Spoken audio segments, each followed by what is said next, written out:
로마서 4장 13절부터 17절인데 우리 지난주와 같은 본문입니다. 또 같은 제목으로 연속한 설교가 되겠습니다. 아브라함이나 그 후손에게 세상의 상속자가 되리라고 하신 언약은 율법으로 말미암은 것이 아니요 오직 믿음의 의로 말미암은 것이니라. 만일 율법에 속한 자들이 상속자이면 믿음은 헛것이 되고 약속은 파기되었느니라. 율법은 진노를 이루게 하나니 율법이 없는 곳에는 범법도 없느니라. 그러므로 상속자가 되는 그것이 은혜에 속하기 위하여 믿음으로 되나니 이는 그 약속을 그 모든 후손에게 굳게 하려 하심이라. 율법에 속한 자에게뿐 아니라 아브라함의 믿음에 속한 자에게도 그러하니 아브라함은 우리 모든 사람의 조상이라. 같이요. 기록된 바 내가 너를 많은 민족의 조상으로 세웠다 하심과 같으니 그가 믿은 바 하나님은 죽은 자를 살리시며 없는 것을 있는 것으로 부르시는 이십니다. 아멘. 사람의 인생을 잠깐 생각해 보았는데요. 우리 인생은 한 주의 시간 정도로도 충분히 천국을 맛볼 수도 있고 지옥을 경험할 수도 있다는 생각을 했습니다. 지난 주간 태풍 바비가 필리핀, 대만, 중국을 지나갔습니다. 근데 한번 그 현상을 한번 생각해 보세요. 제가 영상을 보면서 정말 놀랐습니다. 야, 태풍의 이 바람 세기가 얼마나 센지요. 모든 것을 날려보내고 정말 엄청난 일들을 행하더라고요. 그래서 수백만 명이 대피를 해야 되고 많은 사람이 실제로 죽었고 재산상의 피해도 천문학적이었습니다. 여러분, 그런 상황이 지난주에 우리 이 나라를 지나갔다고 생각해 보세요. 과연 우리는 어땠을까요? 아마 지옥이 따로 없었을 것 같아요. 온 사방이 다 부서지고 난리가 나고 도로에는 가로수가 쓰러져 있고 전기가 다 끊어지고 밤에는 정전이어야 되고 우리가 또 막 생활에 불편을 겪어야 되고 물이 홍수가 되어서 이렇게 도로에 막 2층 정도 높이에 물이 흘러가고 있고 얼마나 정말 어려운 시간이겠습니까?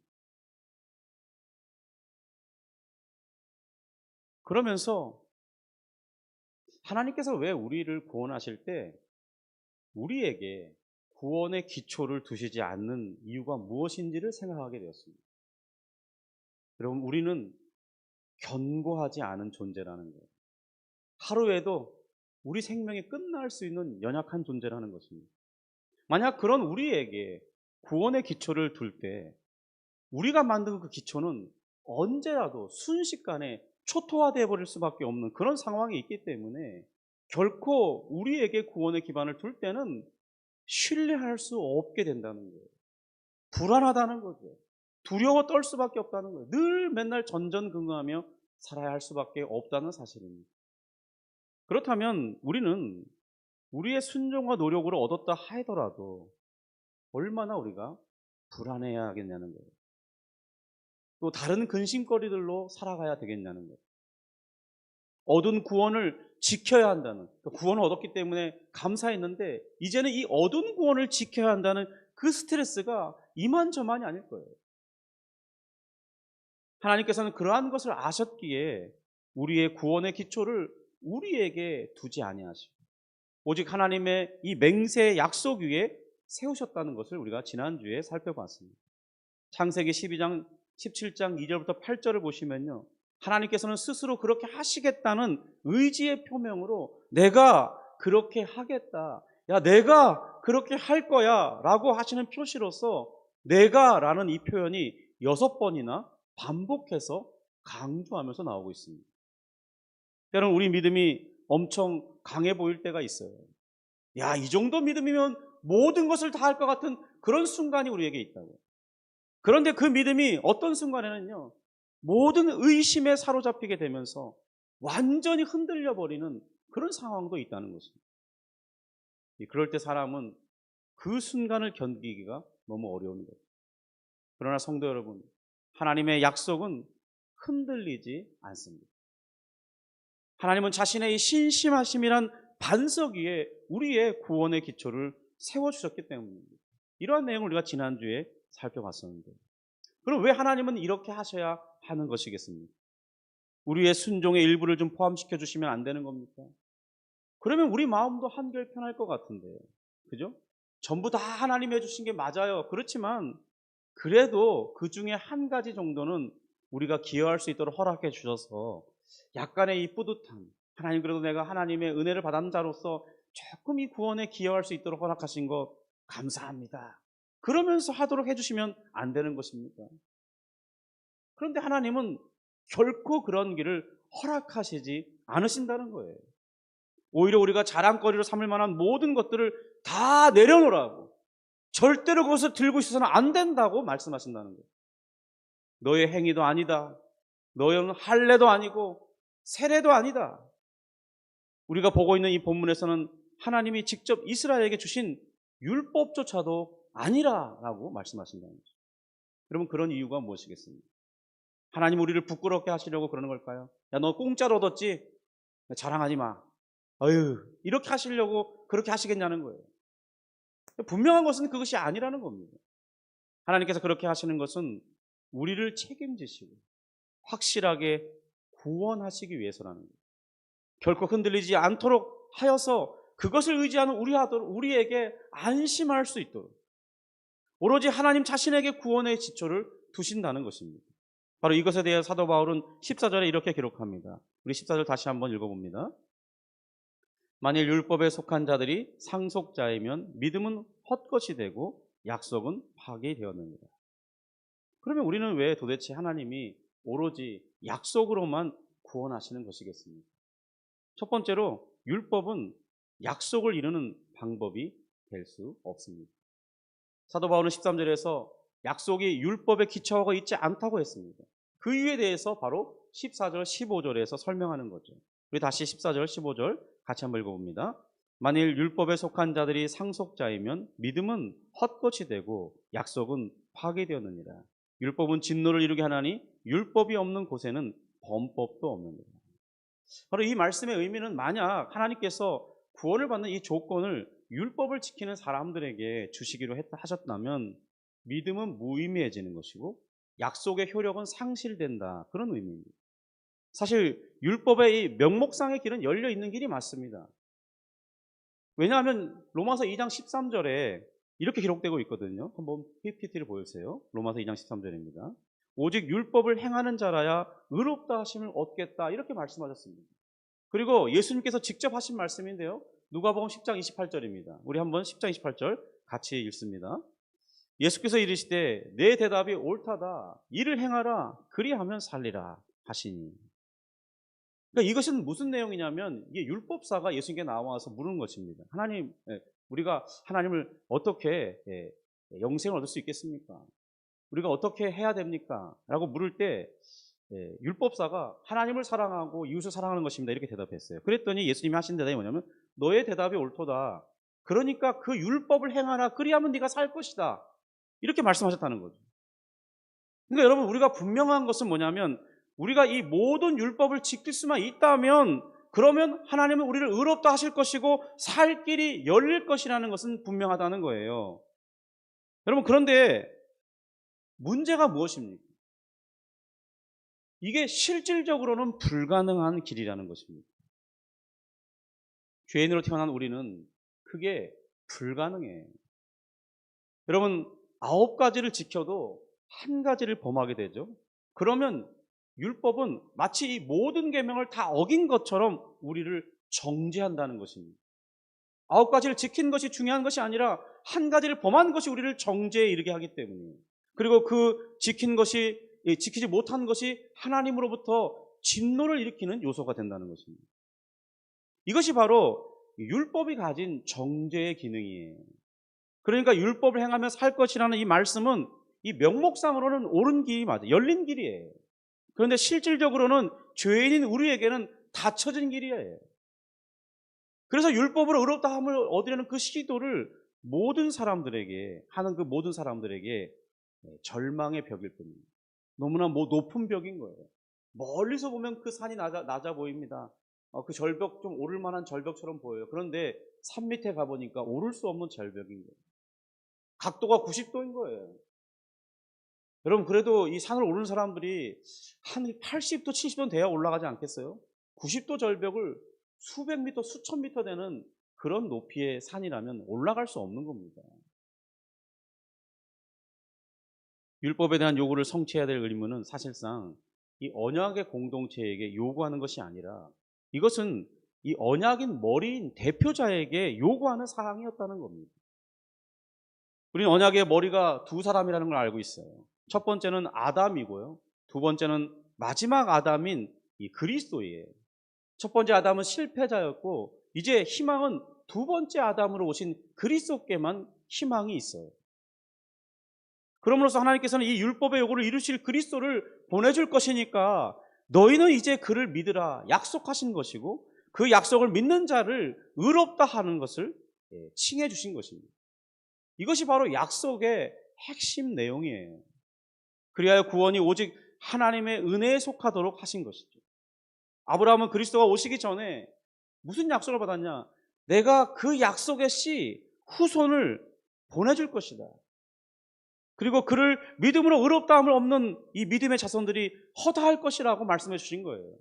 그래서 아브라함은 바로 그런 믿음으로 구원을 얻는 이 사람의 첫 번째 사람으로서 모든 믿는 자들의 상징과 같은 그런 방식으로 믿는 자 구원받습니다. 그런 식으로 믿는 자에게 하나님은 의롭다 칭하여 주시고 하나님의 자녀의 권세를 주십니다. 그 모델로서 아브라함을 세우셨다 그런 것입니다. 그래서 아브라함을 믿음의 조상 이렇게 말하는 것이죠. 약속이 효과적이기 위해서 요구되는 것이 있습니다. 그것은 약속을 제시한 사람이 책임 있게 이행할 때 가능해진다는 거예요. 여러분, 약속이 효과적이려면 약속을 한 그 계약의 당사자가 책임 있게 지켜야만 약속은 효력적이 되는 거예요. 여러분, 마치 우리가 일상생활에서 일어날 때 보통 이 주택을 매매할 때요, 계약금을 걸죠. 왜 계약금을 겁니까? 매우 큰 돈이죠. 이제는 뭐 10억, 20억 아파트가 기본 그러니까 이제 계약을 하려면 최소 1억 혹은 뭐 10억짜리는 1억이고 뭐 4, 50억 되는 걸 5억씩 걸어야 되죠. 계약을 파기하면 어떻게 됩니까? 그 계약금을 돌려받을 수 없죠. 그래서 반드시 이행하는 조건으로 이렇게 책임을 묻는 보증금을 거는 것입니다. 그것을 이제 남은 잔금을 잘 치렀을 때 우리는 그 아파트를 소유할 수 있게 되는 것이죠. 그러니까 이 일반적인 계약과 은혜 언약의 두드러진 차이점이 있어요. 그게 뭐냐면 이 일반적인 계약은 쌍방 이행의 책임이 있다는 거예요. 나도 지켜야지만 상대방도 지켜야만 계약이 잘 성사되고 완료되고 그것을 효력을 발휘할 수 있습니다. 그런데 이 은혜 언약은 특징이 뭐냐면 일방적이라는 거예요. 이것은 사람이 어떤 조건을 제시한 게 아니라는 겁니다. 하나님이 찾아오셔서 내가 이렇게 할 거야, 이렇게 해주마, 일방적으로 약속하셨다는 거예요. 그리고 이것을 지키지 않으면 내가 다 책임진다. 그렇게 하신다는 겁니다. 그러니까 결국 모든 책임이 다 하나님께 있는 방식으로 주어진다는 거예요. 내가 맹세하노니 내가 반드시 이루겠노라. 이런 방식으로 세워진 것이 언약이라는 것입니다. 물론 은혜 언약 안에서 우리에게 순종의 요구가 있습니다. 은혜 언약을 맺은 백성이 살아갈 삶의 방식으로 순종을 요구합니다. 그러한 삶의 방식의 기준이 필요할 때 바로 주신 것이 율법이에요. 하지만 율법을 들어봐 보면 사람이 율법을 범하였을 때 어떻게 용서의 길이 있는지를 포함하고 있습니다. 이는 율법으로 사람이 구원을 얻을 것이 아니라는 것을 보여주는 표지인 것이죠. 여러분, 율법 안에는요, 이 속죄받을 수 있는 은혜의 방법이 나와 있어요. 그것이 제사제도예요. 그것은 장차 그리스도를 예표하고 있는 것이죠. 그러니까 은혜 언약 안에 있어도 우리는 이 땅에서 완전한 순종은 불가능하다. 그것이 바로 율법이 보여주고 있다는 것입니다. 그러니까 율법 안에 속죄받을 수 있는 제사의 제도가 주어진 것이겠죠. 그러므로 구원은 우리의 행위에 달려있지 않은 것입니다. 만약 그렇다면 약속은 더 이상 은혜로 주어진 것이 아니라 조건을 만족시켜야 하는 그런 대가를 요구하는 것이 되고 마는 것이죠. 그러므로 사도 바울은 이 점을 혼동하지 말라는 것입니다. 그러면 믿음은 헛것이 되고 만다고 말하고 있는 것입니다. 그럼 믿음이 헛것이 된다는 것은요, 매우 강한 표현이에요. 그러니까 우리가 읽을 때 이렇게 읽어야 돼요. 믿음은 헛것이 되고, 이렇게 힘주어 읽어야 한다는 겁니다. 이 말의 의미는, 이 헛것이 되다라는 의미는 텅 비게 하다, 효력을 잃게 하다, 무력하게 만들다, 그런 의미예요. 그러니까 만약 사람이 율법을 지켜서 상속자의 자격을 얻게 되는 것이라면, 그러면 믿음은 결국 아무런 의미가 없어진다, 그런 의미라는 거예요. 믿음의 가치 있어지기 위해서는요, 아무런 대가 없이 무상으로 주어지는, 무상으로 얻는 것이어야만 한다는 겁니다. 왜냐하면 믿음은 그저 선물을 받기 위해 내미는 이 빈손과 같기 때문이에요. 누군가 어마어마한 것에 선물을 주는데요, 만약 그것을 우리가 1달러라도 내면서 받게 되죠, 그러면 선물을 받는 사람의 입장을 생각해 보세요. 그 사람은 대가 없이 받은 것이 아니라는 거예요. 그리고 그것이 10억의 가치를 가지고 있어도 내가 1달러만 지불하고서 선물을 받게 되죠. 그럼 물론 그 선물을 주는 사람을 모욕하는 행위가 되겠지만, 받는 입장에서는 내가 1달러로 줬다는 거예요. 그럼 이것은, 그러면 받은 사람에게는 더 이상 이것이 은혜가 되지 않는 것입니다. 나는 어쨌든 대가를 조금이라도 지불했거든요. 그런 대가를 주었기 때문에 더 이상 믿음을 필요로 하지 않게 된다는 것입니다. 그래서 사도 바울은 행위라는 대가를 지불하게 된다면 믿음은 헛것이 되고 만다, 이렇게 말했던 거예요. 그리고 이어지는 논리는 약속은 파기되었다고 말하고 있습니다. 근데 여기서 파기되다는 말은 효력을 잃다, 무효가 되다, 폐지되었다, 그런 뜻입니다. 만약 우리가 상속받게 되는 이 여부가 율법을 지키는 것에 달려 있다면요, 하나님의 약속 자체가 무효가 되고 만다는 거예요. 왜냐하면 아무도 그 약속의 결과를 얻을 수 없기 때문에. 약속이 있어요. 그런데 이게 허황된 이유가 무엇입니까? 약속이 있는데 받을 수 있는 사람이 아무도 없어요. 한 사람이라도 받으면 약속이라는 건 효력이 있겠지만, 아무도 그 약속된 것을 받을 수 없다면 이 약속을 한 것이 무슨 의미가 있겠냐는 거죠. 왜 그렇습니까? 율법을 지켜야 하는 우리의 한계 때문에 그 약속이 이행되지 못하는 거예요. 율법을 지킴으로써 의롭다함을 받게 된다면, 모든 약속을 받게 된다면 우리는 율법을 지켜야 하는 의무가 생기는데, 그런데 문제는 뭐냐? 우리가 율법을 지켜야 하는 우리의 한계가 있다는 겁니다. 여러분, 율법은 그 자체로 아무 문제가 없어요. 그것은 하나님의 기준일 뿐입니다. 그러나 율법이 가진 기능 중에 하나가 뭐냐면, 이 언약 백성이 율법을 지키지 못할 때 그 지키지 못하는 것에 대해서 너는 유죄다, 너는 이 죄를 범했구나, 이 말씀을 어겼다, 이렇게 정죄의 기능을 가지고 있다는 거예요. 그래서 야고보서의 말씀처럼 율법을 너희가 다 지켰는데 만약 한 가지를 범하게 된다면 모든 것을 범한 것과 마찬가지다. 어차피 정죄받을 것이니까. 어차피 너는 죄인이니까. 얼마나 악한 죄인이냐를 묻는 게 아니에요, 여기서. 몇 가지를 범했냐를 묻는 게 아닙니다. 하나를 범하면 죄인이라는 거예요. 그게 중요하다는 거죠. 여러분, 죄인 중에는 악한 죄인이 있어요. 정말 말로 할 수 없는 악한 죄인이 있는 게 있습니다. 흉악범이 있어요. 우리가 그렇게 흉악한 죄를 범하지는 않잖아요. 그렇죠?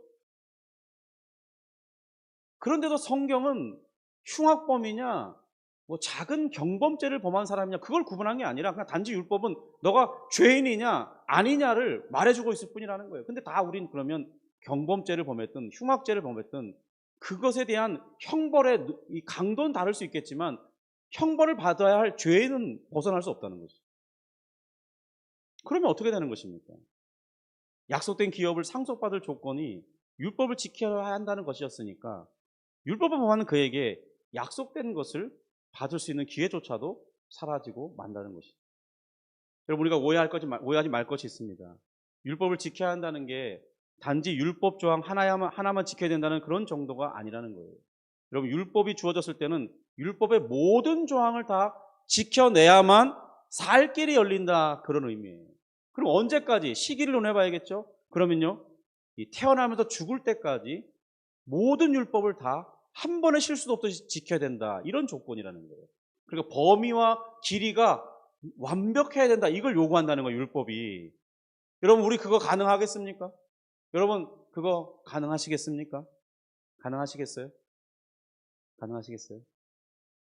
우린 거기에 아니요, 불가능한데, 이렇게 말할 수밖에 없는 거예요. 여러분 이 조건은요 사실 우리가 알게 되잖아요. 이 범위와 그 길이를 알게 되잖아요. 숨도 못 쉬길 만큼 정말 와 율법의 요구를 알게 되면요 숨을 쉴 수가 없어요. 너무나 이건 무거운 짐이에요. 그래서 하나님은 우리에게 그 율법을 지켜야 하는 짐을 치우기를 원치 않으셨어요. 단지 한 사람을 세우기를 원하셨다고요. 우리 모든 사람을 대신해서 지킬 수 있는 능력을 주시고 자격을 주시고 그리고 그 사람의 순종의 여부에 따라서 모든 구성원들이 같이 그 결과를 누리는 방식을 취하셨다는 것. 이것이 하나님의 지혜입니다. 이것이 언약에 들어가 있는 하나님의 지혜예요.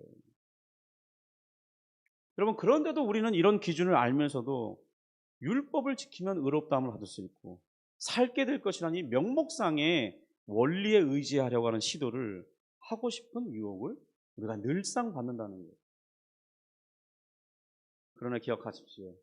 율법은 우리가 가진 문제로 인해서 우리에게 진노에 이르게 할 뿐입니다. 15절 상반절에 이렇게 되어 있어요. 율법은 진노를 이루게 하나니. 조금 전에도 말씀드렸듯이 율법은 우리에게 진노를 받도록 하니까 그러면 율법은 없어져야 하는 것 아닙니까? 율법 왜 주셨습니까? 이렇게 생각할 수도 있어요. 여러분 그런데 율법을 그렇게 보면 율법이 나쁜 것처럼 느껴질 수 있어요.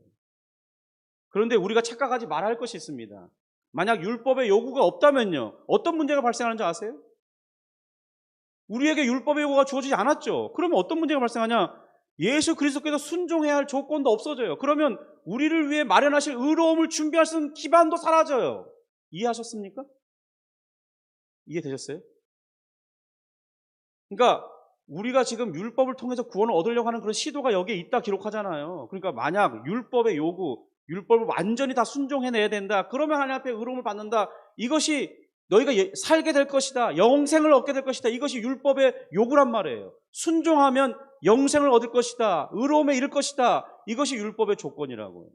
그런데 이 조건이 너무 우리에게 어렵잖아요. 그럼 하나님 그 뭐하러 율법의 조건을 우리에게 주셨습니까? 이렇게 원망할 수 있는데 그 원망이 만약 그렇게 원망할 수 있는 율법의 요구가 우리에게 없다면 주어지지 않았다면 그리스도께서 행할 의무의 기반이 없다는 거예요. 그러면 그리스도께서 우리에게 주셔야 되는 그 순종으로 얻었을 의로움에 얻을 수 있는 기회가 없어진다. 그럼 우리는 구원받을 수 있는 기회가 없다 그 말입니다.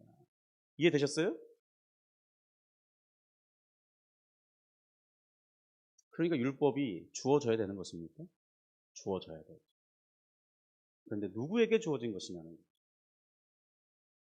바로 율법의 요구에 대한 순종은 우리에게 주는 것이 아니라는 거예요. 물론 우리도 순종해야 되지만 의로움을 얻기 위한 조건으로 주어진 게 아니라는 겁니다. 그래서 이것을 은혜 언약이라고 말하는 거예요. 여러분 우리에게 주어질 더 나은 의로움에 대한 요구, 순종에 대한 의무는 누구에게 주어지는 것이냐? 바로 우리의 새 언약의 머리이신 예수 그리스도께 주어지는 것입니다. 그는 절대로 실수하면 안 돼요.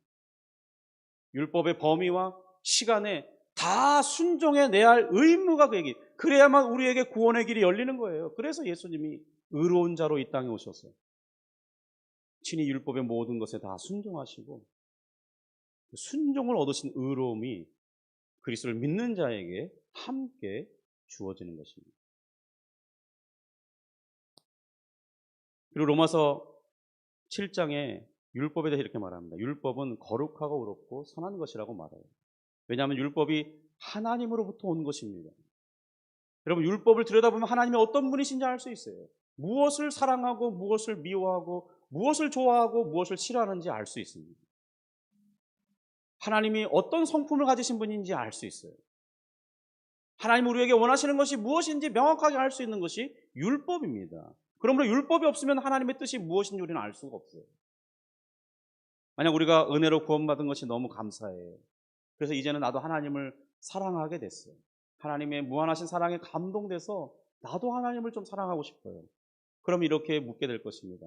하나님 우리가 어떻게 하나님을 사랑하면 됩니까? 어떻게 하면 하나님이 기뻐하시겠습니까? 묻죠? 그러면 대답이 있어요. 율법에 순종하라는 거예요. 얘야, 내가 정말 나를 사랑하느냐? 그러면 율법에 순종하는 것이 나를 사랑하는 것입니다. 너는 하나님을 사랑하고 내 이웃을 사랑하렴. 그러면 그것이 나를 사랑하는 것입니다. 내 이웃을 내 몸처럼 귀히 여기라. 그것이 나를 사랑하는 것입니다.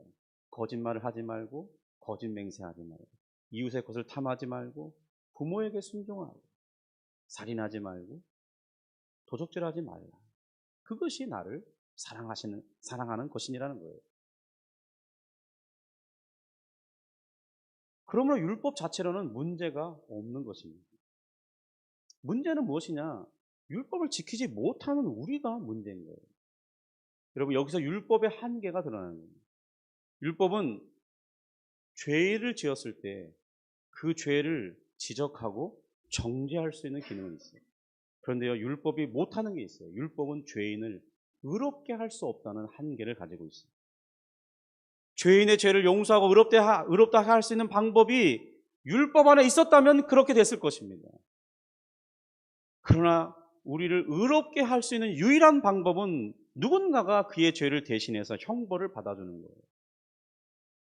그런데 거기에 조건 하나가 추가돼요. 대신 형벌받을 자의 조건이 있어요. 점이 없고 흠이 없는 의로운 자라는 거예요. 완벽한 사람이 와서 나를 위해서 대신 십자가에 죽고 그 사람이 저 사람의 죄를 위해서 내가 죽었습니다. 이렇게 말하면 그 사람의 죄는 대신 용서받을 수 있다는 거예요. 여러분, 이것이 하나님이 정하신 법이라는 것입니다. 내가 만약 그렇다면 의로운 자의 피가 있다면 하나님은 그 사람을 향해 쏟을 진노를 거두겠다. 이렇게 약속하신 것입니다. 그래서 모든 믿지 않는 사람들이 형벌을 영원히 면하지 못하는 이유가 있어요. 여러분, 믿지 않고 죽은 사람들이 형벌을 영원히 면하지 못해요. 그래서 우리 그것을 지옥이라고 말하죠. 왜 그렇겠습니까? 그들이 받는 형벌이 하나님의 진노를 풀 수 없어요. 왜냐하면 그들은 죄인으로서 형벌을 받는 거거든요.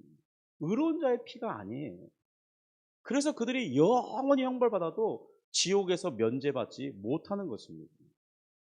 여러분, 오직 한 사람, 의로운 자 예수 그리스도께서 십자가에 죽으신 그 흘린 피만이 그 믿는 모든 자들의 죄를 용서하고 남고 하나님의 진노를 풀어버리기에 효과적인 효력이 있는 거예요. 그래서 우리는 오직 예수 그리스도라고 말하는 거예요. 독선적이라고 말할 수 있겠죠. 그런데 하나님의 기준을 만족할 수 있는 어떤 기준도 세상에는 없어요. 그래서 안 된다고 말하는 것뿐입니다. 여러분, 이런 율법의 역할을 이야기해서 하나의 예를 들어볼게요. 어떤 사람이 건강검진을 받으러 병원에 왔습니다. 여러 진단을 했는데 암이라는 거예요. 여러분, 그러면 진단하는 그 기계가 암을 만든 것입니까? 검사기계가 암을 만든 게 아니잖아요. 그냥 암을 발견해 준 것뿐이잖아요. 도리어 정확한 진단을 통해서 치료받을 수 있는 기회를 제공해 주는 거죠. 율법도 우리에게 그런 기능이 있다는 것입니다.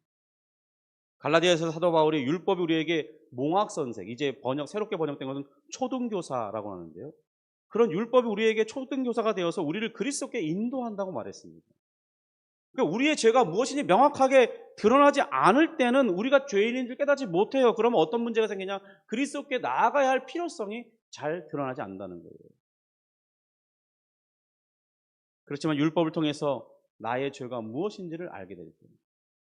그것이 정말 얼마나 심각한 것인지 알게 되면 알게 될수록 더 크게 그리스도께 나아가야 할 정말 절대적인 필요성이 더 강하게 느껴진다는 것입니다. 여러분, 그래서 공식적인 죄인들이요, 회개의 기회를 더 많이 받아요.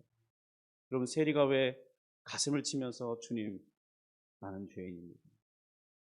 주여 나를 불쌍히 여겨 주옵소서 그렇게 고백했는지 아십니까? 그는 바리새인이 아니었어요. 자신도 죄인인 줄 알고 모든 사람이 다 죄인 취급해. 그러니까 자신은 자기도 죄인이고 모든 사람이 자기를 죄인 취급하니까 벗어날 방법이 없어요. 주님, 나는 죄인입니다. 이게 자동적으로 고백이 돼요. 그러니까 하나님의 은혜가 더 절실해집니다. 하나님의 은혜가 아니면 나는 살 길이 없습니다. 여러분, 그와 같습니다. 율법을 깊이 보는 사람은 자신의 죄를 자각하게 돼요. 그러면 나는 이 심각한 죄인이 내가 어디에서 하나님의 진노를 면할 수 있으며 하나님의 그 무서운 형벌을 피할 수 있을까 고민하게 됩니다. 아, 나는 지옥 형벌이 내 보금자리구나. 나는 어찌할까? 아, 나는 망한 자로다. 소망이 없구나. 절망하며 탄식할 때 바로 율법이 거기에서 멈추지 않는다는 거예요. 저기를 봐. 저기를 봐. 너의 살 길이 저기 있느니라. 그러면서 어디를 가르치냐면 그리스도의 십자가와 부활하신 그리스도를 가르친다는 거예요. 저게 너의 소망입니다. 저곳으로 달려가라. 진노를 피할 수 있다. 형벌을 면제받을 것이다. 너는 자유롭게 될 것이다. 하나님의 사랑을 받게 될 것이다. 하나님의 도움을 입게 될 것이다. 저곳으로 피신하라. 여러분, 우리의 피난처가 바로 도피성이 예수 그리스도인 것입니다. 마치 율법은 우리에게 거울과 같은 그런 기능을 해주는 거예요. 여러분, 거울은 우리를 자세히 우리의 문제가 무엇인지 드러나게 하죠. 그러나 거울은 씻어주는 역할은 없습니다. 여러분, 무엇이 우리를 씻어주고 깨끗하게 합니까? 물이 그렇게 하는 거죠. 율법은 마치 거울처럼 우리의 실상을 보게 합니다. 그러면서 동시에 그리스도의 은혜가 얼마나 절실하게 필요한지 보여주는 역할을 하는 거예요. 여러분, 그래서 우리는 율법을 통해서 그리스도께 달려갈 수 있는 기회를 얻는 것입니다. 지금 이 바울은 율법을 공격하고 있는 것이 아니죠. 율법을 잘못 사용하고 있는 유대인의 이 문제를, 거친 그 반대를 책망하려고 하는 것입니다.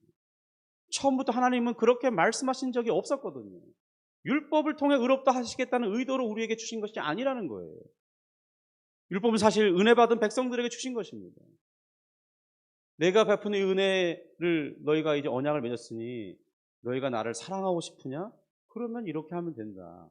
혹 하다가 실수했느냐? 그리스도의 대속을 바라보라.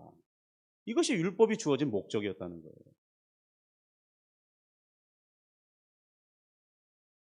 그럼에도 유대인들은 율법을 왜곡해서 적용하고 있었던 거죠.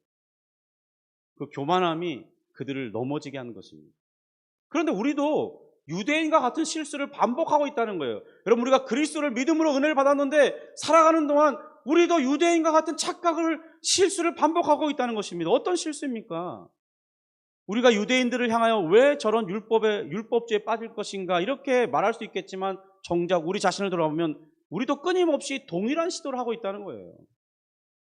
제가 이미 오래전부터 이 설교를 하면서 오직 믿음으로만 구원의 선물을 받을 수 있고 그리스도에게만 구원의 근원이 있다고 수차례 말씀드렸습니다. 그리고 더 이상 우리의 자신의 됨됨이를 바라보지 마십시오. 우리의 행위를 보지 마십시오. 그렇게 말씀드렸습니다. 그런데도 우리는 여전히 내 자신이 가진 이 율법의 기준, 우리 자신이 가진 율법의 기준이 있어요. 그 기준에 내가 잘 부합되면 뭔가 좀 더 자격 있게 하나님께 나아갈 수 있는 그런 자신감을 얻어요. 그런데 순종하지 못하죠? 그러면 주눅듭니다. 그것이 지금 율법을 잘못 적용하고 있다는 현상이라는 거예요. 그리스도의 은혜만을 의지하는 현상이 아니라는 거예요. 우리는 특별히 경건 생활을 강조하는 문화 속에 살고 있습니다. 기도했니? 말씀 오늘 읽었고 큐티했어? 우리 기독교 선교단체 모임에 가면, 그런 동아리 모임에 가면 그런 걸 요구하죠. 큐티 어떻게 적용점 몇 개나 찾았어? 적용했니? 늘 이래요. 우리 CCC 가면 늘 전도의 목표가 있죠. 사형님 몇 번 전했어. 그게 부담감으로 있는 거예요. 못하면 괴로운 겁니다. 야, 너는 사형리 전도 하나도 못하고 예수 믿으세요 이런 말 하지도 못하고 너 뭐 했냐? 오늘 전철에서 만난 수많은 사람들, 버스 안에서 만난 수많은 사람들에게 예수 믿으세요 그 말 한마디 못하고 너는 네 목적을 위해서만 살았냐? 그런 정죄감이 드는 거예요. 마치 그러면 하나님 앞에 나아갈 때 고개를 들지 못합니다. 교회 생활에 특별 순서를 만들잖아요. 특별 새벽 기도회, 40일 작정, 20일 작정. 거기 안 나가고 못 나가면 정죄의 눈빛이 있습니다. 그거 잘했죠? 그러면요, 내가 다 했어. 하나님께 나아갈 만한 자신감이 있습니다. 하루밖에 못 나갔어. 그럼 고개를 들지 못하고 목사님 앞에 이렇게 사는 거예요. 그런 문화가 암암리에 다 있습니다. 그리고 어때요? 이 나중에 만근한 사람처럼 이게 다 참석했습니다. 그러면요, 이런 게 있어요. 이렇게 고개가 이렇게 갑니다. 그런데 못해요. 잘 순종을 못해요. 훈련을 잘 안 받아요. 그러면 고개가 다 이렇게 돼요. 목사님 얼굴 피하니까 이러고. 그것이 무엇을 의미하냐는 거예요. 여러분, 이 모든 것을 하지 말아야 된다 그 말하는 게 아닙니다. 그것을 행함의 유무가 하나님과 우리 관계를 결정짓고 있다고 생각한다면 율법주의에 빠져 있다.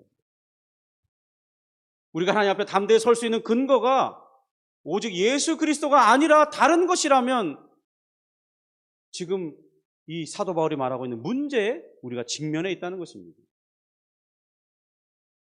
여러분, 그가 우리를 대신하여 완전한 순종을 이루어졌기 때문에 우리는 하나님과의 관계가 이루어졌고, 언제라도 그 근거를 기반으로 해서 하나님 앞에 나아갈 담대함과 당당히 나아감을 얻는다고 말씀했습니다.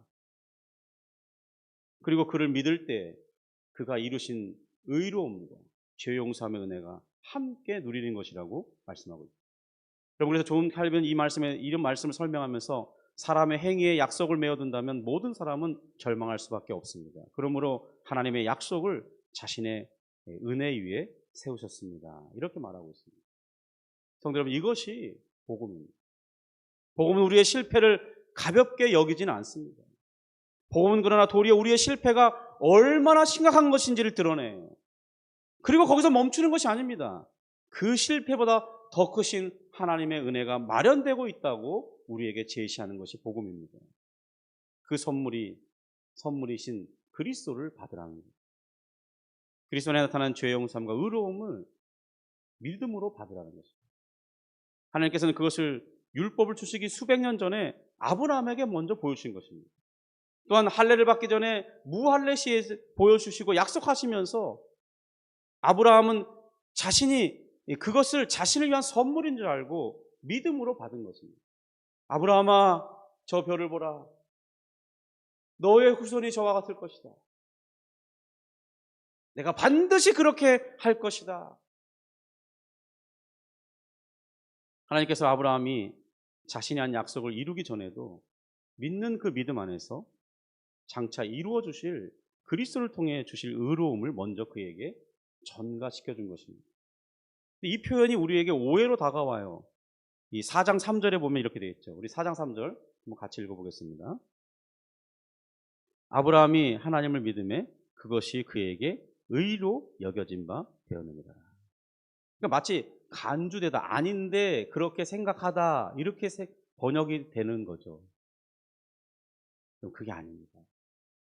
하나님께서 그에게 그의 믿음이 있음을 보고 자신의 의로움을 그에게 전가하셨는데, 이 자신의 의로움이란 무엇이냐?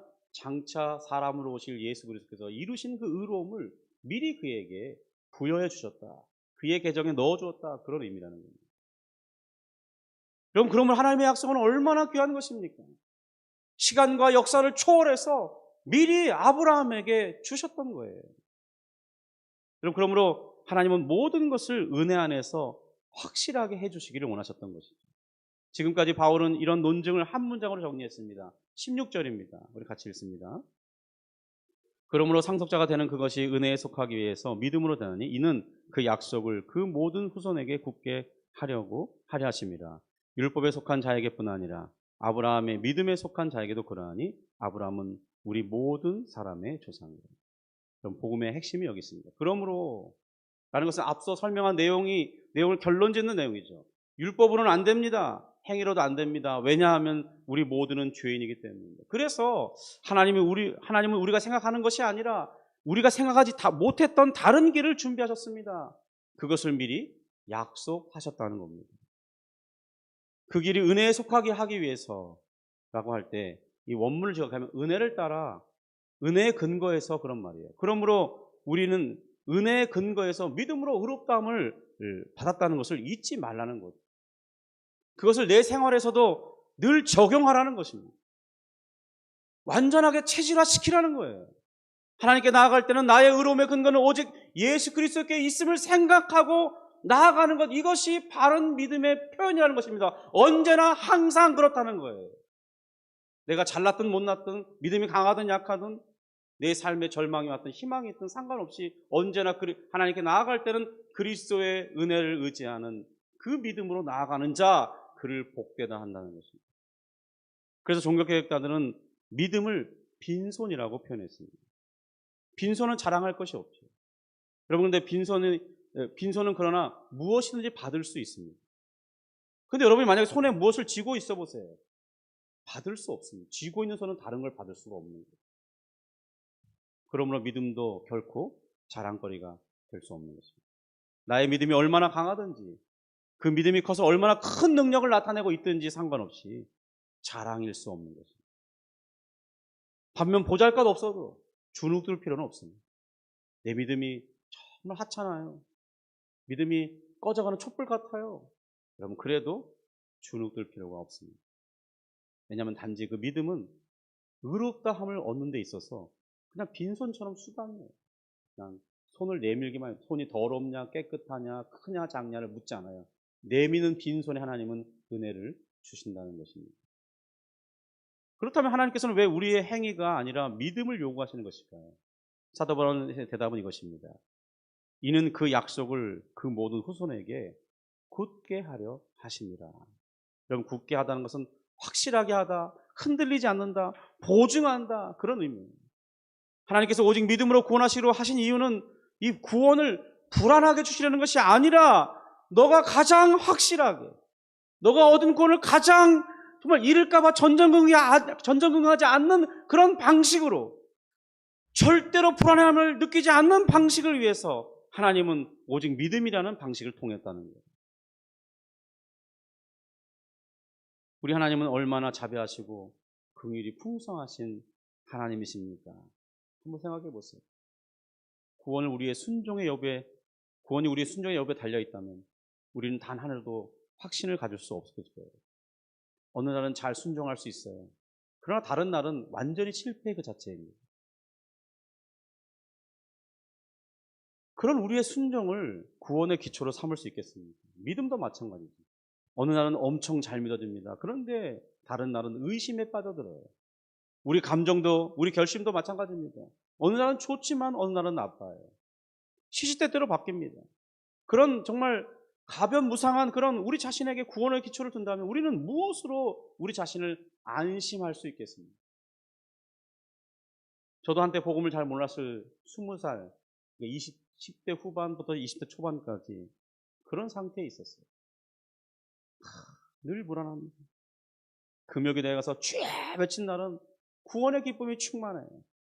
그 다음날 죄를 지면 절망의 늪에 빠집니다. 야, 네가 그러고도 그리스도인이냐?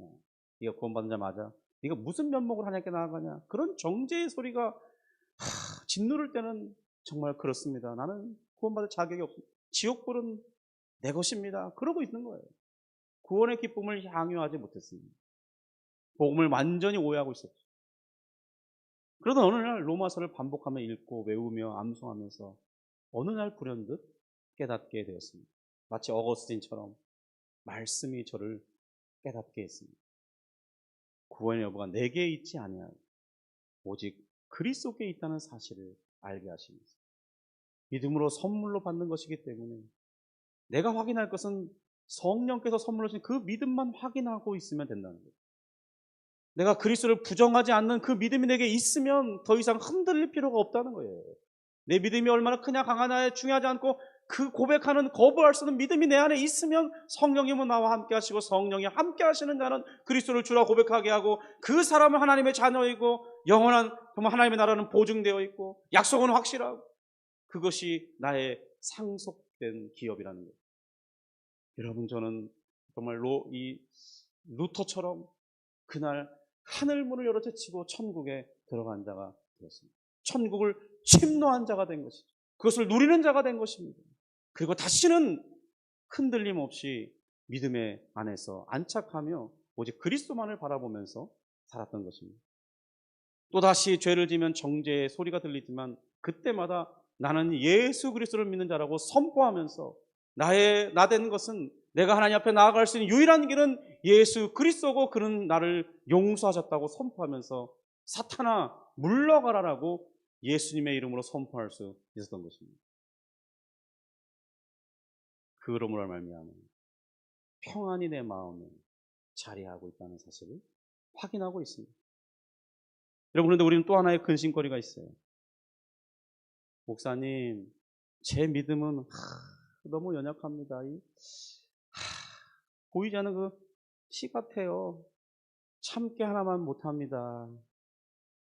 이러고도 괜찮은 걸까요? 저는 성경도 많이 못 읽었고 기도 생활도 잘 못합니다. 이제 믿은 지 겨우 얼마 안 됐습니다. 불안해하는 거예요. 여러분, 걱정하지 마십시오. 그 연약한 믿음을 주신 성령님이 그 믿음을 끝까지 붙들어 주시겠다고 약속하셨습니다. 너희가 구원의 완성을 이룰 때까지 결코 너를 떠나지 않겠다고 예수 그리스도의 이름으로 약속하셨어요. 완성하면 끝나는 것입니까? 아닙니다. 완성된 이후에도 영원히 너와 함께 하는 방식으로 성령이 오신다고 약속하고 있어요. 약속의 보증은 예수님이 서신 것입니다. 여러분, 하나님의 신실하심을 믿으시기 바랍니다. 그래서 이는 그 약속을 그 모든 후손에게 굳게 하려 하심이라고 했어요.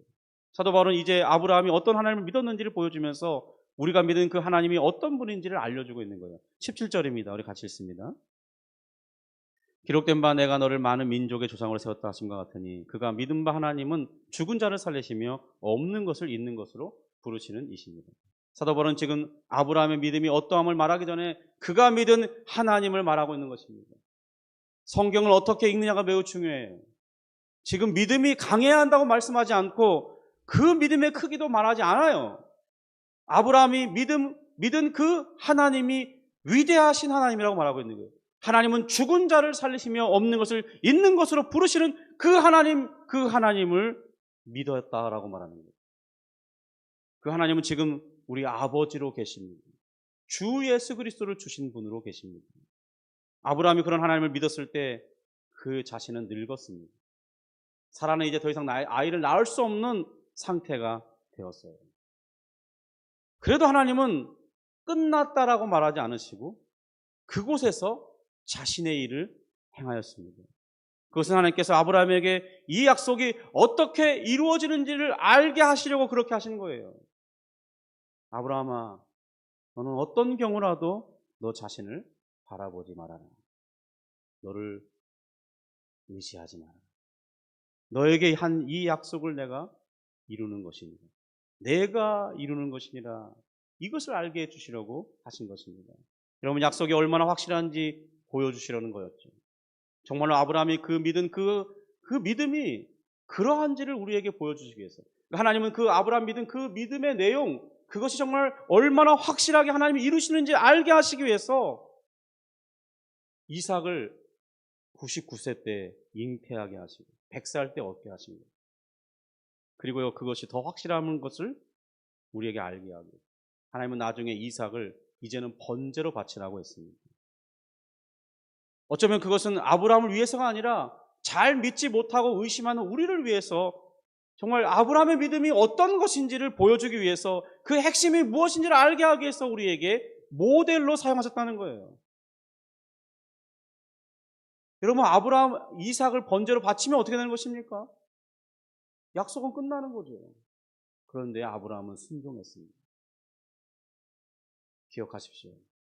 모두가 넌 끝났다, 안 된다, 할 수 없다 말하는 그곳, 그 시간이 바로 하나님의 약속을 이루는 시간이 도래하는 것입니다. 모두가 다 아니라고 말할 때 이제 하나님은 그곳에서 기적을 시작하시는 것입니다. 나를 위해서 일하시는 하나님이 어떤 하나님인지 보여주는 것이죠. 그래서 하나님은 죽은 자를 살리시고 없는 것을 있다고 부르시는 하나님이신 것을 그가 보여주신 것입니다. 아브라함은 그 하나님을 믿었다는 겁니다. 그러므로 더 이상 자신을 바라보지 마시기 바랍니다. 나의 실패도, 나의 연약함도, 나의 모든 환경도 바라보지 않기로 결단하는 그 순간, 그리고 오직 나는 하나님만을 신뢰하겠습니다, 그렇게 여러분이 결단하게 될 때 여러분 드디어 믿음의 성숙이 무엇인지를 여러분 자신의 그 성숙된 믿음을 가지게 될 것입니다. 실망치 말고 나를 보아라. 나는 너의 하나님이라. 실망치 말고 주님을 바라보시기 바랍니다. 아브라함의 하나님은 오늘 우리의 아버지시고 주 예수 그리스도이시고 우리와 함께 하시는 성령 하나님이십니다. 하나님은 왜 약속으로만 우리를 구원하십니까? 우리로 자랑하지 말게 하시기 위해서입니다. 행위가 아니라 은혜만을 붙들게 하기 위해서입니다. 무엇보다도 우리 구원이 가장 확실하고 안전한 기반 위에 굳게 서 있으니까 절대로 흔들리지 말라는 하나님의 당부인 것입니다. 그러므로 더 이상 나의 순종의 여부와 상관없음 말고 더 이상 두려워하거나 의심하지 마시기 바랍니다. 그리스도의 순종은 장차 칭찬과 상급을 주심과 연관되어 있을 뿐입니다. 그러나 구원에는 오직 하나님의 약속으로만 이루어지는 것입니다. 그러므로 오늘 이후로 나를 의지하며 바라보는 일은 중단하시기 바랍니다. 다시 일으키지 마십시오. 오직 약속을 붙드는 자로 사십시오. 예수 그리스도만을 의지하는 자로 사십시오. 하나님과의 관계 회복은 예수 그리스도 때문에 일어난 것입니다. 언제나 항상 예수 그리스도 때문에 우리는 하나님께 나아갈 수 있는 것입니다. 나의 순종의 여부와 상관없이 그리스도를 의지하는 자, 언제나 담대하고 당당하게 하나님 아버지 앞에 나아갈 수 있고 그분의 은혜와 복을 기대할 수 있고 하나님의 크신 역사를 바라볼 수 있고 그것이 현실이 될 수 있는 것입니다. 기도하겠습니다. 하나님 아버지 감사합니다.